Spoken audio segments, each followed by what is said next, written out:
Hello world, Double Thumbs here. The Sony APS-C cameras are quite well known for their amazing 4K image quality while relatively being affordable. And I've been using the Sony A6400 for the last year and a half, and I think it's one of the best cameras for non-professional YouTube and home videos. However, 4 years ago I bought the Sony A5000, which is like the distant grandfather to the Sony A6400. And it's quite dated, first being released in 2014, but that means you can have it for really cheap, usually around $250 or so. And you can't expect it to be a 2020 camera, doesn't have any 4K image or stabilization or mic input, but still it's small, cheap, and it has a selfie screen. So is this oldie still usable in 2020? Let's go find out.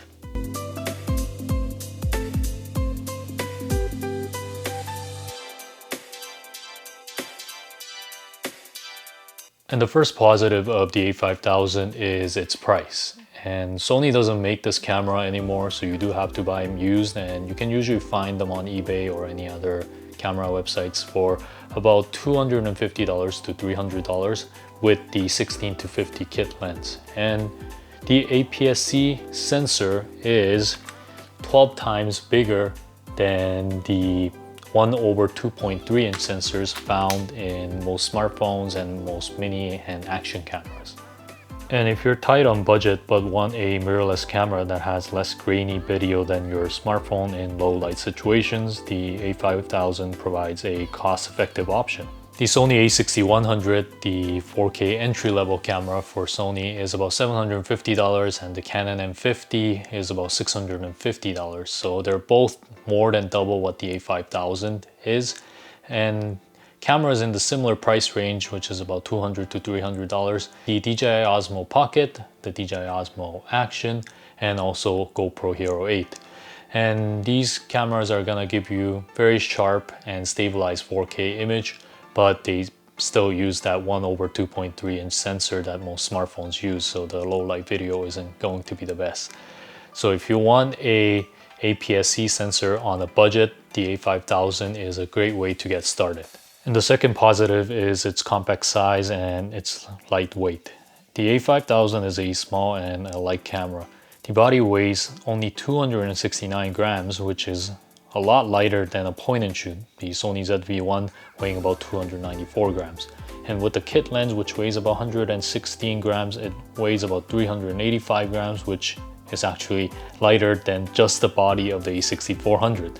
And it also is a lot smaller than the A6400, as you can see here. And I forgot how light and small this camera was, and that's definitely the biggest positive I rediscovered while using this camera for the last couple weeks.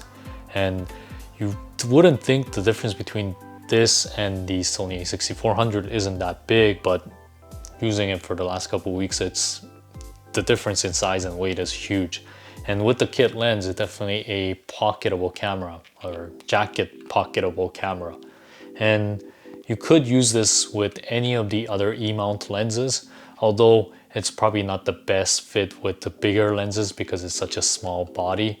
So the most fitting lenses for this system would be more like the Sony kit lens or the Sony 16 or 20 f2.8 pancake lenses, or the Rokinon 12mm f2, which is definitely something I use a lot with this little camera. And the third positive of the A5000 is its articulating screen.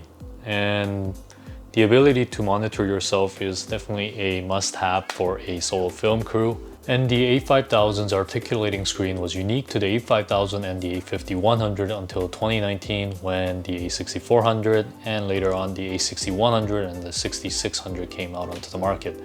And I can monitor myself while filming, and unlike the A6100 and 64 and 6600, which has like an odd hinge system, the A5000's flip screen flips just right up, and it just feels more natural and takes up less space. And the compact size and the lightness combined with the flip screen make this camera suitable for vlogging, minus the no mic input, which we'll talk about in a minute. And it can also be used with a wide-angle manual focus lens because of the flip screen. You just keep it close to you and adjust focus as you film away. Now on to some negatives of the Sony A5000, and the first one is the mediocre 1080p and the autofocus. The 1080p video that comes out of the A5000, it's definitely usable, but if you're already used to the crispy 4K video machines of 2020, you'll be disappointed. Compared to the A6400's 4K, the A5000's 1080p looks prehistoric. Even compared to smartphones and mini cameras, the video quality is just acceptable. As you can see here, the 4K video from the Osmo Pocket just looks sharper, better, and just more pleasing to look at. I mean, 1080p videos, they're definitely good enough because most of us watch videos on our smartphones anyways, but on a monitor or on a 4K TV, the difference is quite evident, I would say. Also, the autofocus in the A5000 isn't the great Sony autofocus system that Sony is well known for. Being a 6-year-old camera, the autofocus does take a little bit of time. And with Sony native lenses, the autofocus isn't too bad, but with third-party lenses like the Sigma f1.4 lenses, it does take a little bit of time. And these third-party lenses are some of the best lenses for the Sony APS-C system. And the second and the biggest negative for me at least of the A5000 is the lack of microphone input. Like other older APS-C systems like the A5100 and the A6000, the A5000 does not have a microphone input. It means that you can't plug in an external microphone to improve your sound quality. And how does the onboard mic sound right now? Because that's what you're listening to, and this is the A5000 footage, and I'm sure it's not the best. So the only way to improve the audio is through an external recorder. And you can do this by plugging in a lab mic to an external recorder or using the external recorder itself. Or you could use your phone, plug it into a lab mic as well. You do have to sync the audio file and the video file in post, but this seems to be a pretty simple task in most video editing software nowadays, so it's not going to be a problem. But it is a problem for me because there are so many alternatives with the option of plugging in a microphone. So it's the ultimate reason why I upgrade to the A6400, but if you don't mind, it's not going to be that big of a negative. And the third and the last negative of the A5000 is its lack of stabilization. The Sony A5000 does not have any in-body stabilization or IBIS, but the only Sony APS-C cameras with IBIS are A6500 and the A6600, which are generally much more expensive. The Sony 16-50 kit lens and the 55-210, which is another affordable lens, both have OSS or optical steady shot, which is the name for Sony's lens stabilization. So no IBIS is covered by lens stabilization in most situations. So with the stabilized lens, panning is definitely doable and you're gonna get pretty stable footage. But vlogging or any other situation where the camera is moved around quite a bit, then the footage will become pretty shaky. In these situations, you will need a gimbal or a tripod. But compared to small cameras with amazing stabilization like the Osmo Pocket, the poor stabilization becomes pretty noticeable, as you can see in these footage. So in conclusion, the Sony A5000 as a YouTube camera in 2020 is a good way to get your foot in the door to the Sony APS-C system. Eventually you do want to upgrade to a A6100 or higher, but it's a good way to get into the system.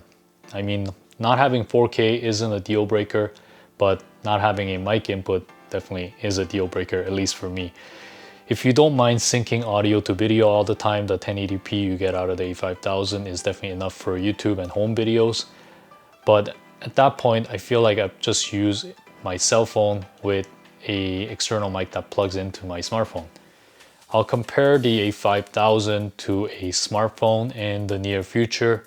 But what do you guys think? Is the A5000, the oldie but goodie, still worth using for YouTube videos in 2020? Let me know down below, and until next time,